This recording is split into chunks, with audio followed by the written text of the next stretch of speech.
The uniform lay folded on the chair like a second skin waiting to be worn. Its fabric smelled of ozone and faint jet fuel, a scent that clung to it even after the laundry. What kind of uniform is this? I pulled at the material, realizing it wasn't mine at all. I ran my fingers over the shoulder strap and felt a small ridge where the insignia had been pressed too hard during the last inspection. Something was off. The suit was too neat, the creases too sharp, as if it had been laid out for a display rather than for duty. I stepped inside the house, and the air tasted stale, mixed with the sweet perfume Rebecca always wore when she was trying to hide nervousness. The living room lights were low, a single lamp casting a warm pool over the coffee table where a tablet glowed with a charging indicator. I noticed the screen showed a folder name I had never seen before: Deployments Fake. My heart tightened, not from fear but from the sudden realization that someone had been sifting through my private logs. "Ma'am, you can't go in there yet," Rebecca said, blocking the hallway with her body.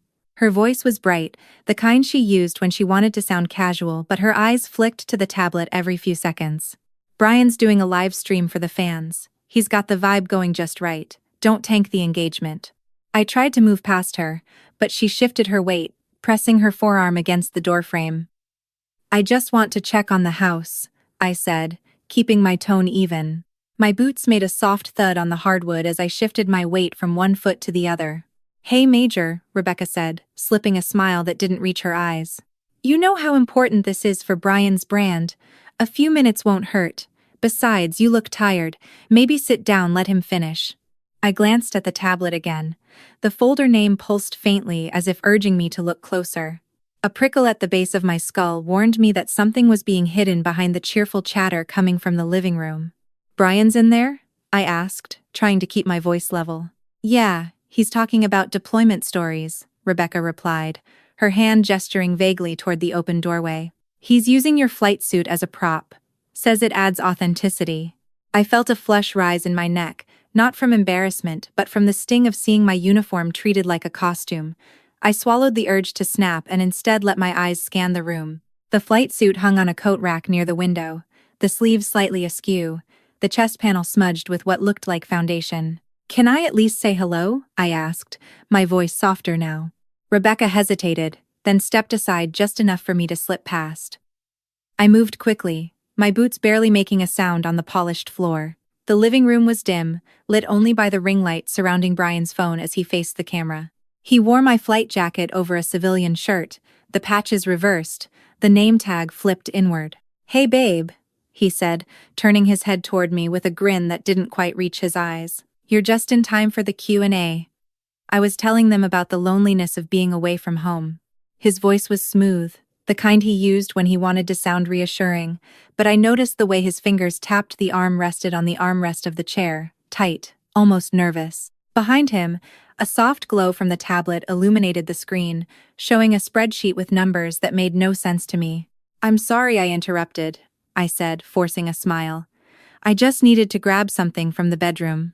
Brian's expression shifted for a fraction of a second, then smoothed back into its practiced charm. "No problem, Sam. You know how important it is to keep the content flowing. The fans love seeing the real side of military life." I nodded, my eyes darting to the tablet on the coffee table.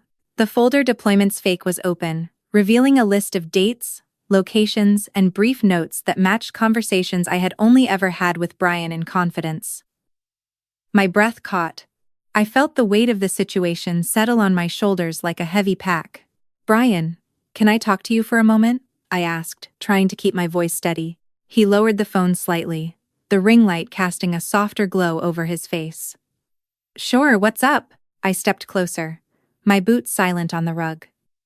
I could smell the faint scent of his cologne mixed with the lingering aroma of makeup on the flight suit. "I noticed the jacket's a little dirty," I said, keeping my tone light. "Did you get something on it during the stream?" He looked down at the smudge, then back at me, his eyes narrowing just a touch. "Oh, that? Must have been from the makeup artist. She was trying to get the look just right for the camera. You know how it is with lighting." I felt a prickle of irritation, but I kept my voice even. "It's just that the uniform means a lot to me. I'd appreciate it if we kept it clean." He chuckled, a sound that seemed rehearsed. "Of course, babe. I'll have it taken to the cleaners first thing tomorrow. Promise." I nodded, but my gaze lingered on the tablet. The notes inside the folder were detailed, almost clinical, referencing specific missions I had never discussed outside of a secure setting. I felt a coldness spread through my chest, not from fear but from the realization that my private experiences were being cataloged for something I could not yet name. "Brian," I said, my voice dropping just enough to convey seriousness without accusation. "I need to check something on the tablet. Is that okay?" He glanced at the screen, then back at me, his smile faltering for a heartbeat. "Yeah, go ahead, I'm almost done here." I reached for the tablet, my fingers brushing the cool glass. As I swiped to open the folder, a notification popped up. New message from Rebecca Lewis. My thumb hovered over it, but I forced myself to focus on the list instead. The entries were terse, each one a timestamp followed by a phrase like "discussed PTSD symptoms" or "mentioned squadron morale." My stomach tightened. I felt the weight of betrayal settle low in my gut. A quiet, heavy pressure that made it hard to draw a full breath. Just then, Rebecca's voice floated from the hallway, low and urgent. "He's buying it, Marcus. We've got the JAG calls blocked. She's going to look unstable if she keeps pushing." I froze, the tablet still in my hand. The words hit me like a physical blow. I could hear the faint click of Rebecca's heels retreating down the hall, the sound muffled by the carpet. My eyes darted to the doorway where she had stood moments ago, now empty. Brian looked up, noticing my stillness. "You okay, Sam?" he asked, his tone feigning concern. I forced my jaw to unclench, feeling the ache where I had been grinding my teeth.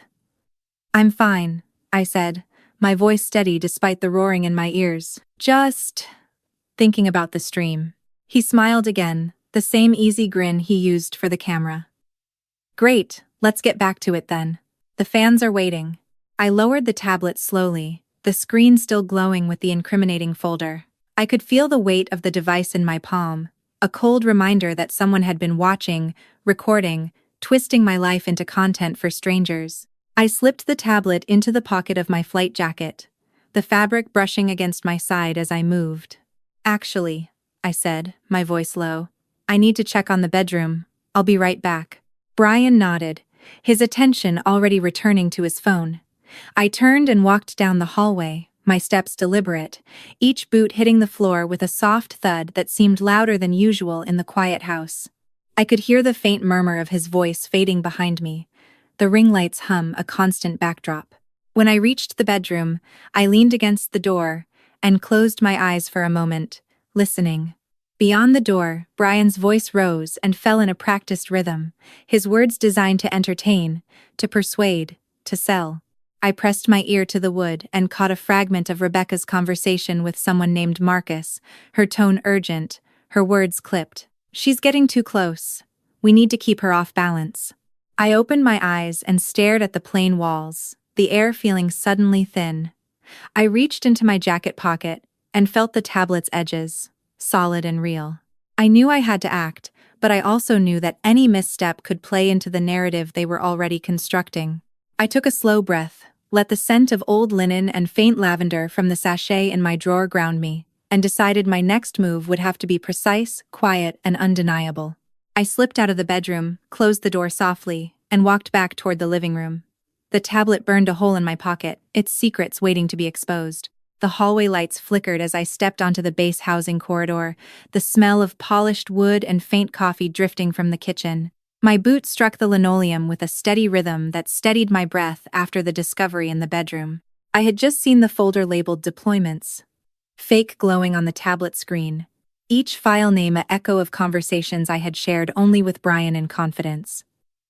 My mind raced, but I forced my face to stay neutral as I moved toward the living room where Rebecca stood beside the couch, her eyes fixed on the streaming screen. "You shouldn't be in here," Rebecca said, her voice bright with the cadence of a live stream host. "Brian's going live in a minute. Don't mess up the vibe." She gestured toward the television, where a blinking red light indicated the stream was about to start. I kept my voice even, the military cadence I used when addressing a superior. "I need to check on something. I'll be quick." I stepped around her, feeling the weight of her gaze like a physical pressure. Rebecca stepped into my path, her smile tight. "You know the drill, ma'am. No interruptions while the camera's rolling." The fans are waiting. She lowered her voice to a conspiratorial whisper that still carried the edge of a warning. If you tank the engagement, we all lose. I let my shoulders relax just enough to appear cooperative. Copy that, I'll wait outside. I turned toward the front door, but my eyes flicked to the hallway where Brian's coat hung over the back of a chair, the insignia of my flight suit still visible on the sleeve.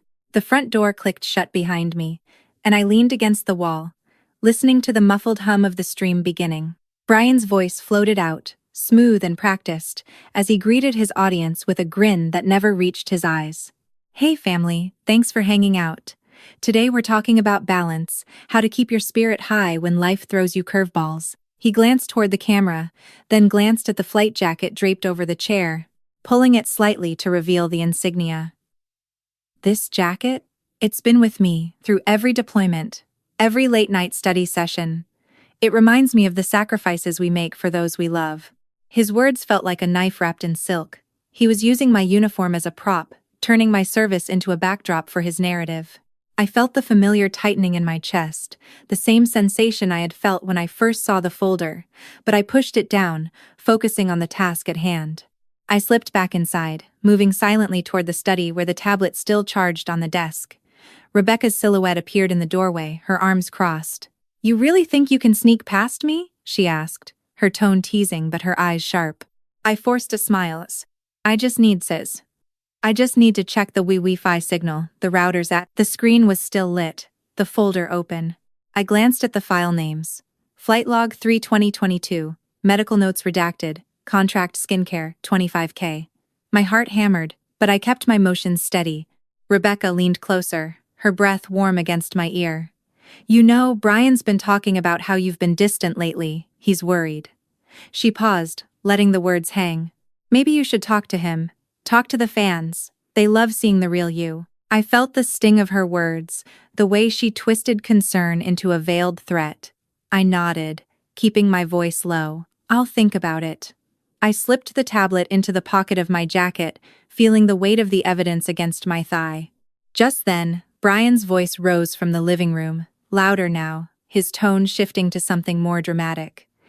"And now, a personal update. I've been thinking a lot about my wife, Samantha. She's been, struggling lately. We all have our battles, but sometimes we need to put on a brave face for the people who look up to us." He paused, letting the silence stretch, then continued with a trembling sincerity that felt rehearsed. "She's been dealing with some personal issues. You know how emotional a woman her age can get, like Rebecca. I hope she finds the peace she needs." My stomach dropped. He was twisting my private struggles into a narrative for his audience, painting me as unstable while he played the supportive husband. I felt the old anger rise, but I remembered the training. Never let emotion dictate action in the field. I slipped out of the study, closing the door softly behind me, and made my way to the hallway closet where Brian's coat hung. I pretended to adjust a shoe rack, my movements casual, while my fingers slipped a tiny tracking device into the inner pocket of the coat. The device was no larger than a coin, its signal weak but enough to ping a location if he moved far enough. A soft laugh escaped Rebecca from the living room. "You look like you're about to trip over your own feet, Sam." She said it with a laugh that sounded more like a warning than a joke. I glanced at her, feigning innocence. "Maybe I need more coffee." I lifted my foot as if to step over an invisible obstacle, then let my foot land slightly awkwardly, stumbling forward just enough to catch myself on the wall. The motion drew her attention away from the tablet I had just pocketed.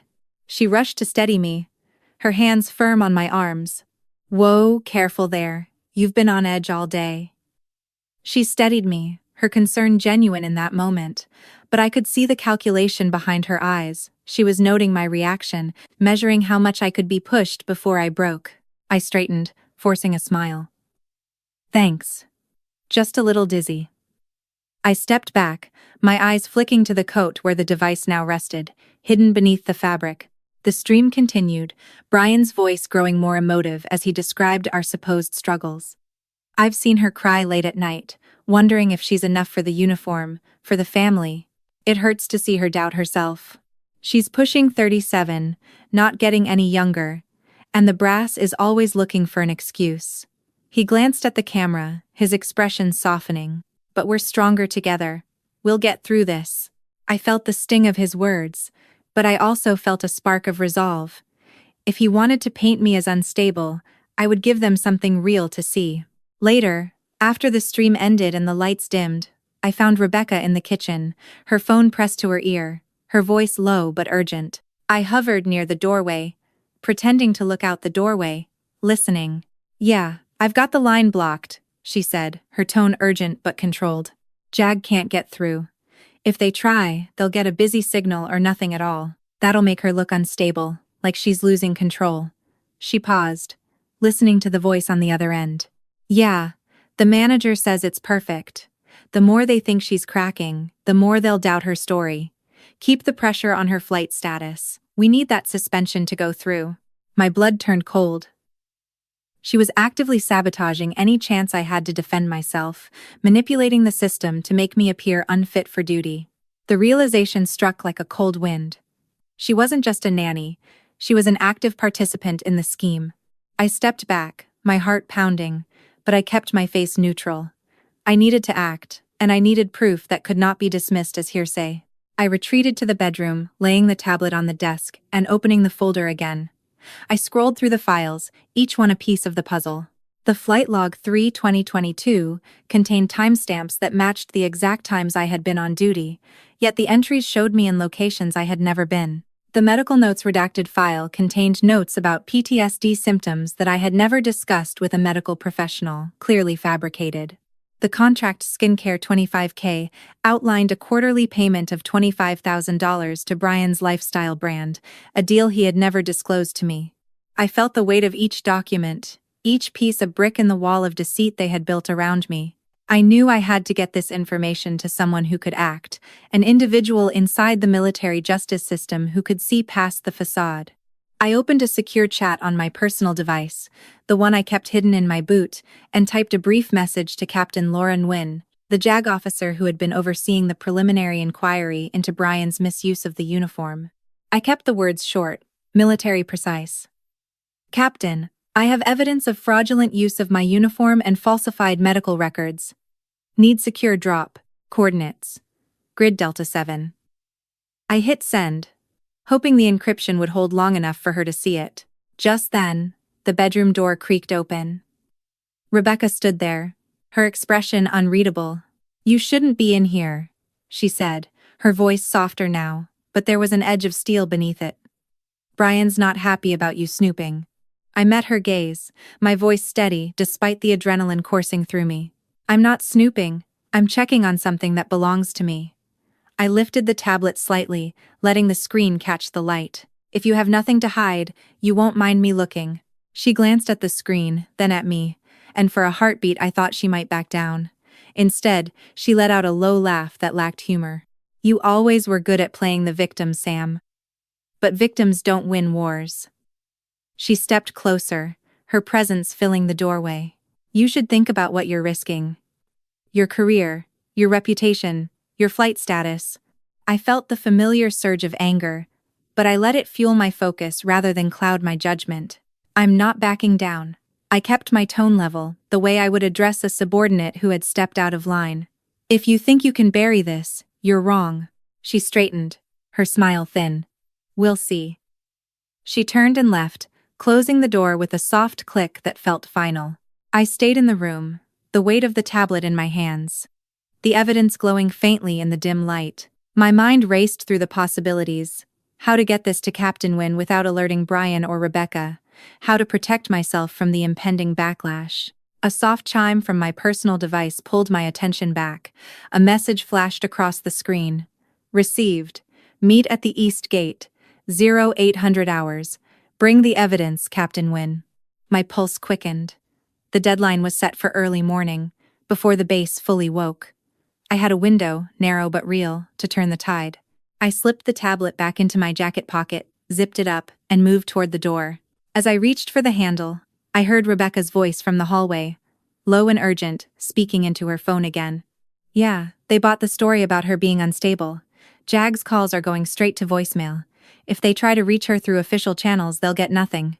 She's going to look like she's losing it, just like we planned." She paused, listening. Yeah, the manager says keep pushing the PTSD angle. The more they doubt her, the easier it is to keep the money flowing. My breath caught. The pieces clicked into place. The fake medical records. The blocked calls.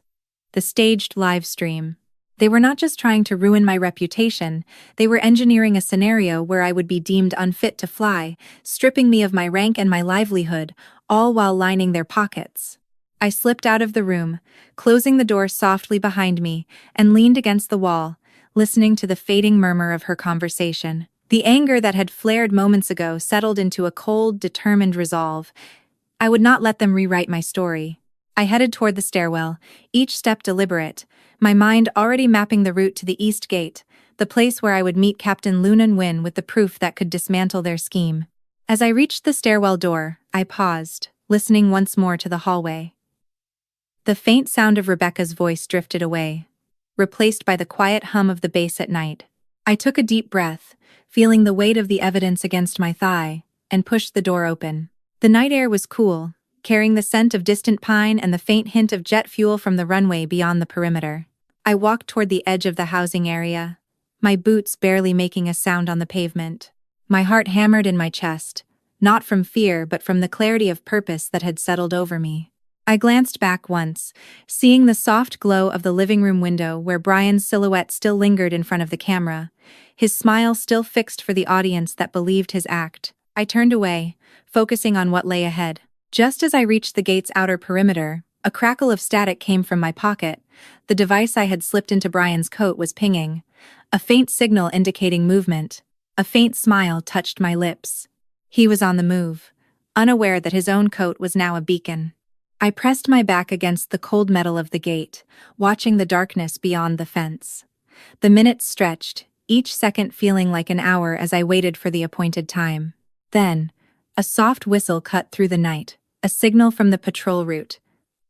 I recognized it as the call sign for the evening sweep. I stepped forward, my hand tightening around the tablet, and moved toward the designated meeting point.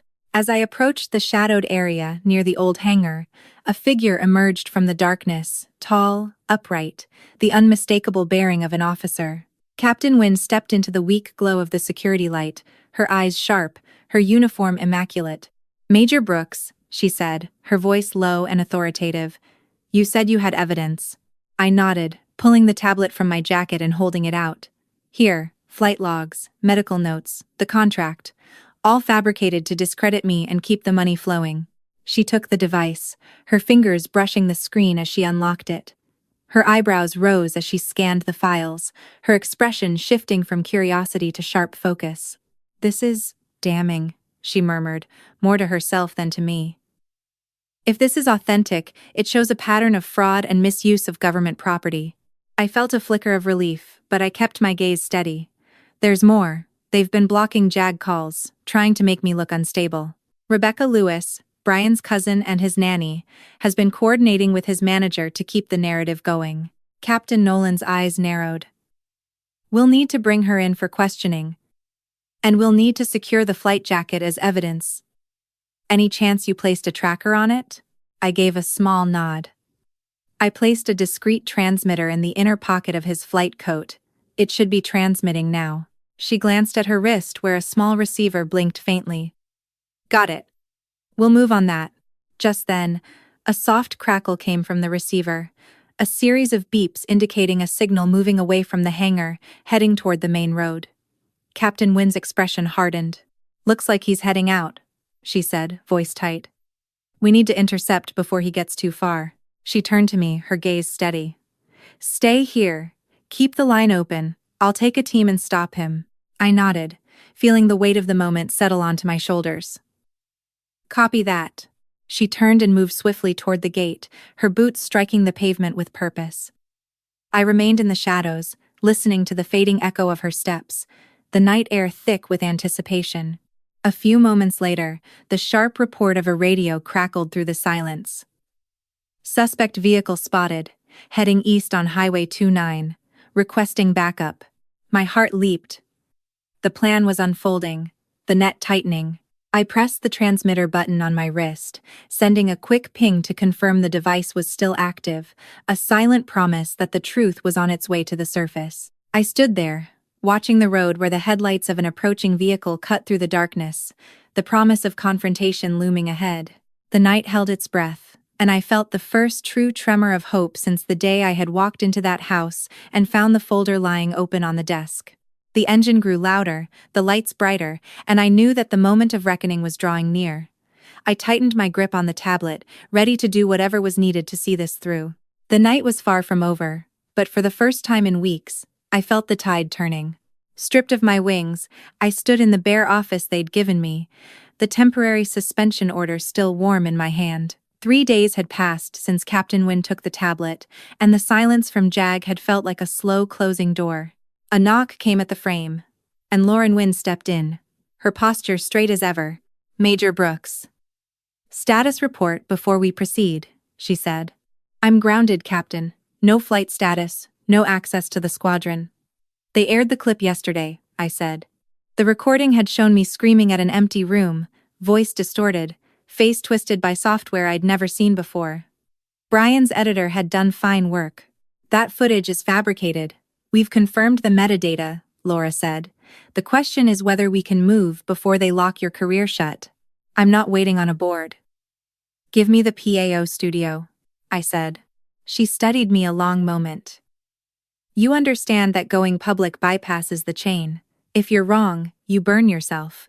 Copy." "I'm not wrong." The studio sat 2 corridors down, glass walls, a single camera, a chair worn soft by 100 briefings. I walked in at 0900 with the tablet tucked under my arm, the original files still on it, and a printed copy of the skincare contract Marcus Hale had signed with Brian. $25,000 a quarter, payable to a shell account. The contract named the product, the deliverables, the fake deployment stories Brian had been told to read on camera. I pressed record. The red light blinked. "My name is Major Samantha Brooks, an Air Force pilot. For the past year, my husband Brian Wright has used my uniform, my deployments, and my medical records to build a brand. What follows is not opinion. It is the raw footage, the contract, and the access logs," I said. I played the first clip.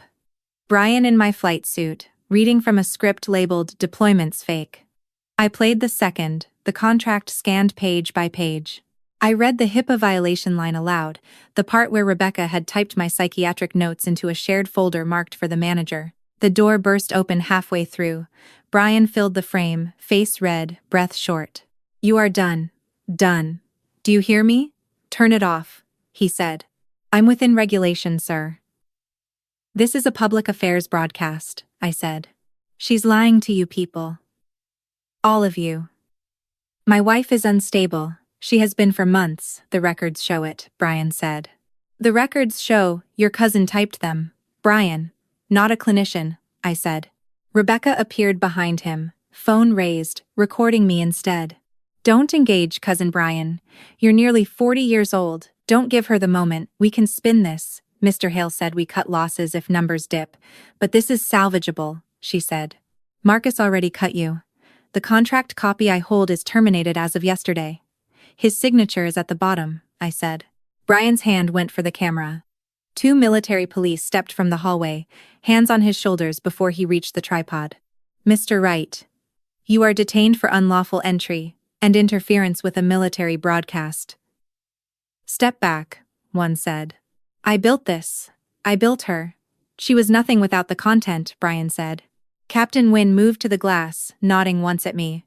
"Major, stand down. We have what we need," she said. The stream stayed live as they walked him out.